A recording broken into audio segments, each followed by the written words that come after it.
নমস্কার বন্ধুরা, সরকারি চাকরির পরীক্ষার্থীদের জন্য ভেরি ইম্পর্টেন্ট একটি অঙ্কের ক্লাস। কয়েক সেকেন্ডে কিভাবে এই টাইপের প্রশ্নের উত্তর করবেন সেই ট্রিক্সই আমি নিয়ে এসেছি। তো দেখুন বন্ধুরা, আজকের প্রথম প্রশ্ন বলেছে এক ব্যক্তি প্রতি বছর তার আয়ের 20% সঞ্চয় করেন। যদি তার আয় প্রতি বছর 10% বৃদ্ধি পায়, প্রতি বছর সঞ্চয় শতকরা কত বৃদ্ধি পাবে? তো এই প্রশ্নের উত্তর আমরা কিভাবে করবো? তো দেখুন, আমি ধরে নিচ্ছি এখানে আয় আর সঞ্চয়, তাহলে আয়ের আমি সরেয়া লিখছি আর সঞ্চয়ের দন্তস্ব লিখছি বোঝার সুবিধার জন্য। দেখুন, এবার কি ধরে নিচ্ছি যে ব্যক্তিটির আয় হচ্ছে 100 টাকা। আয় কত টাকা? 100 টাকা। তাহলে তার সঞ্চয় কত হবে? 20% বলেই দিয়েছে, তাহলে শতকরা 20% মানে কি? সঞ্চয় তাহলে 20 টাকাই হবে।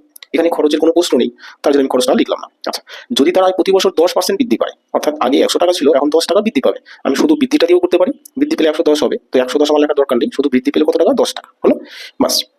এবার বলে দিয়েছে যে তার সঞ্চয় কত? আয়ের 20%।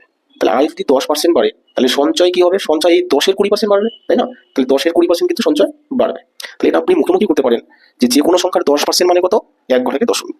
তাহলে এই যে 10 আয় বাড়লো, এটার 10% কত? 1 ঘটাকে দশমিক যদি দিই আমরা, তাহলে কত টাকা হবে? 1 টাকা, তাই না? 10-এর যদি 1 ঘটাকে দশমিক দিই, তাহলে 1 টাকা হবে। তাহলে 1 টাকা যদি 10% হয়, তাহলে 20% কত? 10% মানে 1 টাকা, তাহলে 20% মানে কি? 2 টাকা। অর্থাৎ সঞ্চয় কত বাড়বে? 2 টাকা বাড়বে। হয়ে গেল অঙ্ক। যে আগে সঞ্চয় হতো কত? 20 টাকা, এখন সঞ্চয় 2 টাকা বাড়বে, অর্থাৎ 22 টাকা হবে এখন সঞ্চয়, তাই না? এখন সঞ্চয় হবে কত টাকা? 22 টাকা। আমার এটাও দরকার নেই, শুধু 2 যে বেড়ে গেল সেটা জানলেই হলো, যে সঞ্চয় 20 টাকা ছিল, এখন 2 টাকা বাড়লো।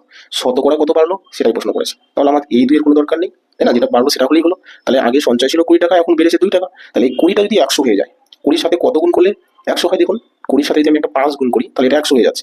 তাহলে এই যে বৃদ্ধি 2, এই 2 এর সাথে একটা 5 গুণ করে দিন, তাহলে কতটুকু সঞ্চয় বৃদ্ধি পেল? শতকরা হয়ে গেল। তাহলে 5 দুগুণে কত? 10। তাহলে 10% কিন্তু সঞ্চয় বৃদ্ধি পেল। Option number B. দেখুন, এই যে এটাই উত্তর। আপনি যখন বুঝবেন আরো তাড়াতাড়ি দ্রুত করতে পারবেন। তো আশা করি ক্লাসটি ভালো লেগে থাকবে। যদি ক্লাসটি ভালো লাগে অবশ্যই লাইক, কমেন্ট, শেয়ার করবেন। আর নতুন বন্ধুরা চ্যানেলটি সাবস্ক্রাইব করবেন। রাখছি তাহলে।